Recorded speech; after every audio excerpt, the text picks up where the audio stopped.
Hey everyone, and welcome again to investingsuccess.ca. Today is the 13th of September.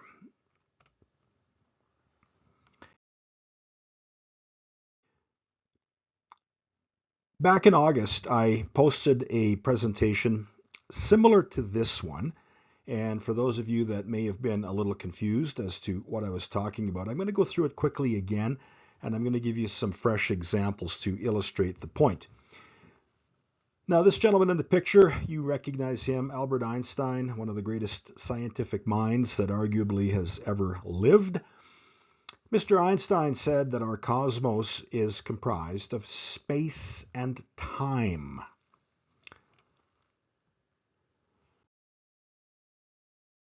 So imagine a blanket, and imagine that you put a person at each corner of the blanket, and you instruct the four people to pull and make that blanket tight. Now you invite another person to take a heavy ball and put the ball on the tight blanket. The weight of the ball is going to make that blanket sag a little bit. And this is what Einstein meant when he said that the space-time fabric in our cosmos can be bent. And when space-time is bent, gravity seems to be greater. It isn't. I mean, gravity is what it is. But to the human person on Earth, when space-time is bent, gravity seems to be greater. So the question is, does that affect human emotion? And if so, does that changing human emotion affect the markets? My answer to those questions, yes, it does affect human emotion. And yes, the changing human emotion does affect the markets. Now, that blanket is our cosmos, space-time fabric. The ball is a planet. And so take that ball and move it to a different location on the blanket. Set it down and the blanket will sag. Now, join the 2 points, the initial point where you first put the ball and the second location where you put the ball. Join those 2 locations with a line. The shortest distance between 2 points is a line. That line is called a quantum line. Now, let's dig a little bit deeper.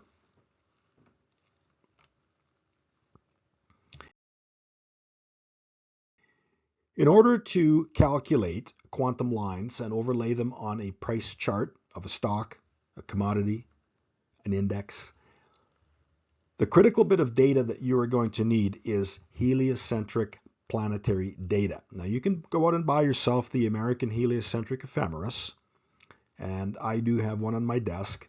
If you don't want to do that, you can find the heliocentric data online.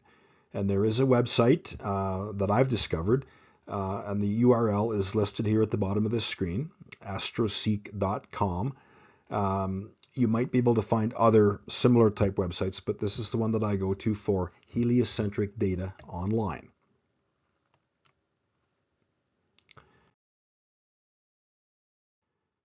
Now, if you happen to be looking at something that has a price greater than 360, for example, the S&P 500 index, it's a number greater than 360. The formula that you're going to use for the quantum line is n times 360 plus something called PSO. N is your harmonic level. The harmonic level will always be divisible into 360. So numbers like 1, 2, 3, 4, 5, 6, 8 equally divisible into 360. So that's your harmonic levels that you can choose from. Now this PSO factor in the equation is your heliocentric degree that you've obtained from your ephemeris multiplied by something called the conversion factor. Now the conversion factor is going to be 1 or 2 or 4 or 8 or 16 or 32 or 64 or 128 or 256. 2 to the exponent n. So now if you play around and pick the proper harmonic level, the proper conversion factor, you will be able to come up with a quantum line point that fits on the price chart that you're looking at. Move forward in time. Move forward in time by 6 months. What is your new planetary location in heliocentric degrees? Insert that into the equation, and you're going to get your second quantum line point. Join those 2 points with a line. You've got your quantum line.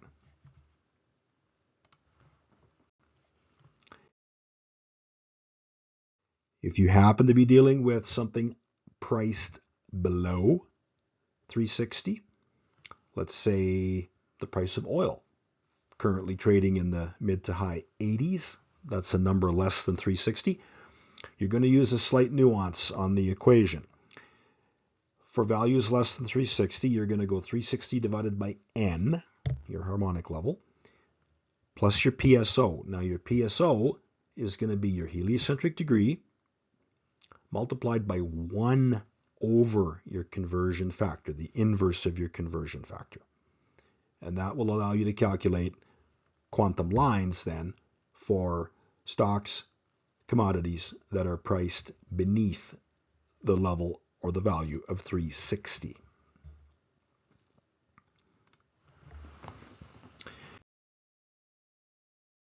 So, to give you some examples, January 2023, Jupiter was at 12 degrees, and these are all taken with Aries, 0 degrees of Aries being 0. Saturn was 326 degrees on the zodiac wheel. Neptune was 354. Uranus was 47. Pluto 298. Move ahead 6 months. Jupiter is now 29 degrees. Saturn has moved a little bit, 332 degrees. Pluto has moved only a degree. It's a pretty slow mover. Uranus is again a slow mover. And Pluto is really slow because it's got this huge 254 years orbital pattern, so it doesn't really move that much. But that's what you would do. And then you calculate your quantum point for January and your quantum point for July. You join those 2 points with a line. You extend that line, if you wish, into the future. Now you've got a bit of a roadmap as to where support and resistance are going to be for your stock, your index, your commodity, whatever it is you're studying.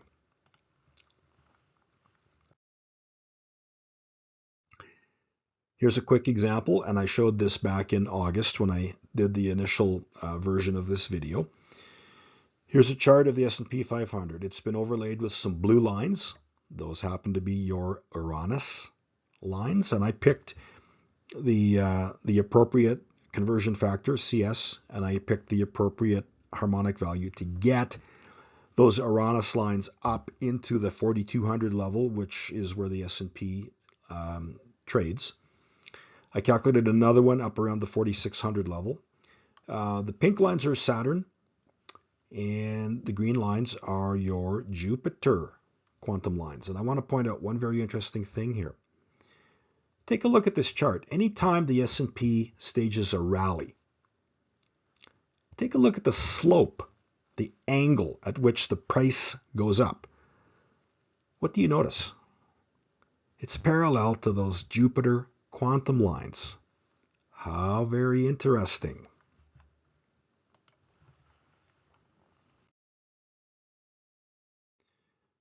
Here's a chart of gold.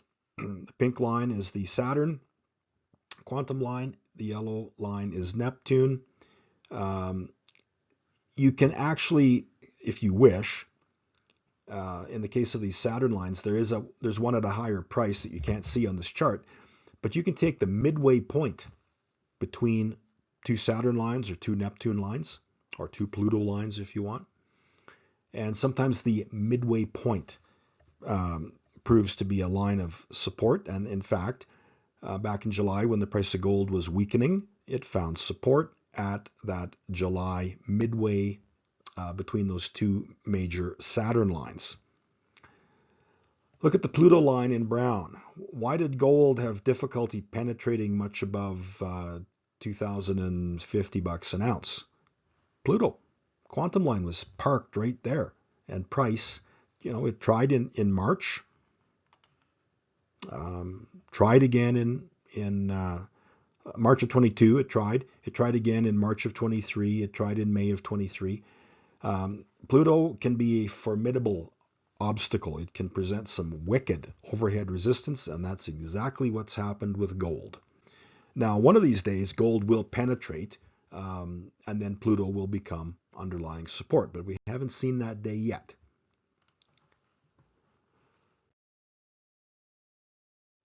Here's a chart of wheat futures. Now, um, the way I did this one is I know that the price appears on the chart as 600, 620. Those are actually $6.20 a bushel, $6.80 a bushel. That's where I used the inverse approach with my 1 over CS.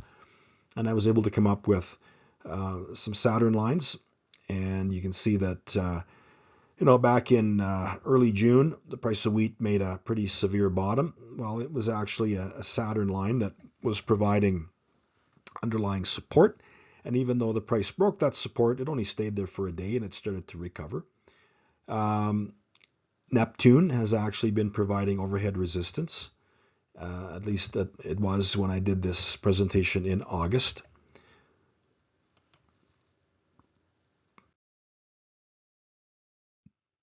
Oil. Pluto, again, I said it can be a formidable overhead barrier, and that's just a shade over $90 a barrel. And I think if this rally on crude continues, that's where you're probably going to end up, is hitting that Pluto line and retreating from there. The green is Jupiter. And again, I've used the inverse approach here because these prices are below 360. But look at that Jupiter line in green. There's your support, just under $70 a barrel.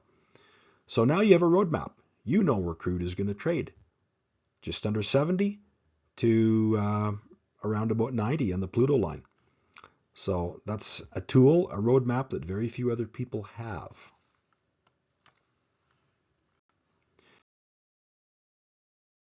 Now let's talk about tech. I got 3 examples of technology here.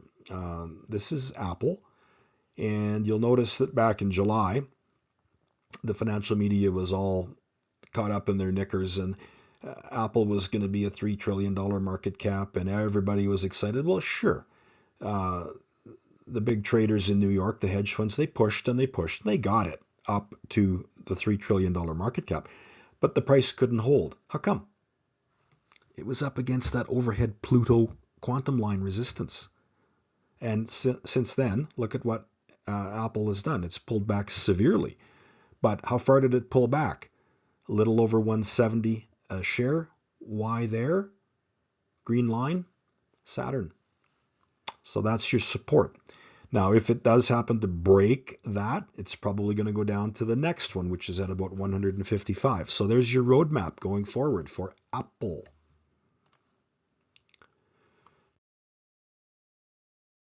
NVIDIA. Everybody's talking about NVIDIA and the chips that they're having made for themselves to create these AI-powered call centers where you're talking to a chat bot instead of a real person. Neptune is playing a significant role in the price performance of NVIDIA. There was a gap up back in late May. The price actually gapped from one Neptune line to just above another. And back in late August, early September, NVIDIA could not, it tried to get up to the $500 a share level, couldn't do it. How come? Neptune was the overhead resistance line. So again, there's your roadmap going forward. Neptune, Neptune, Neptune. Just follow these quantum lines, and that is where the price of NVIDIA is going to be trading.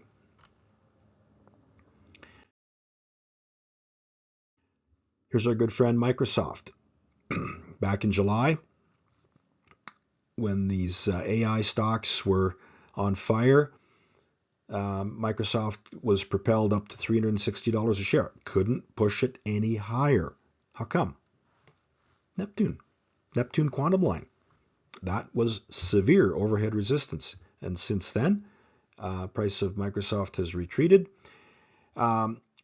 I think the Pluto line at about $330 a share might be support.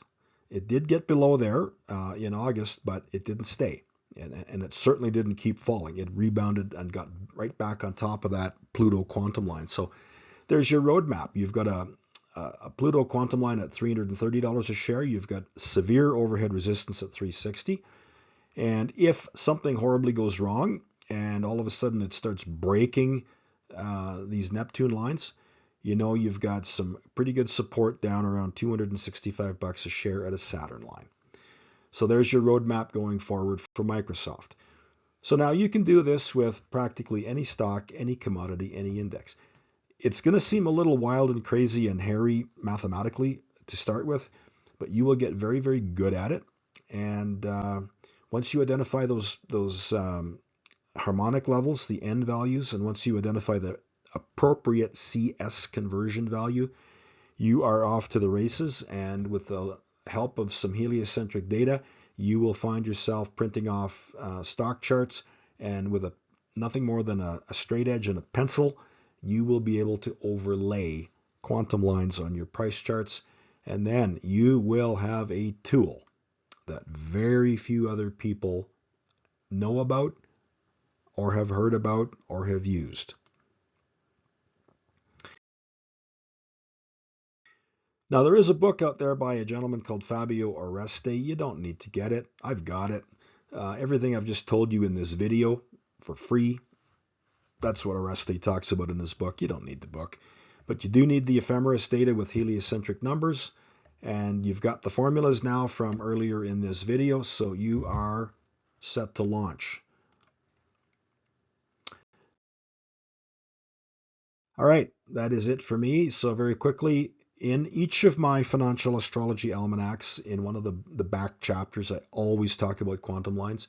I've just never gone to the trouble of talking about them on YouTube videos, but they are highly powerful, and I really encourage you to use them. And the 2024 version of the almanac is being written right now. The rough draft is done. I got to start doing some edits. Visit me at investingsuccess.ca. You know the drill. I've got all of these letters and whatnot available. And whatever you do, for goodness sakes, follow the trend.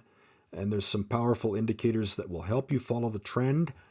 There's some lesser indicators that are not worth a damn, in my opinion. I talk about them in the book, and I try to set you straight on which ones you should use to follow the trend. But do follow the trend. That is the most important thing in trading or investing. Alrighty, thank you kindly for taking the time to listen to this, and I wish all of you the best of luck in starting to overlay quantum lines on your price charts. You all have a good day now. Cheers.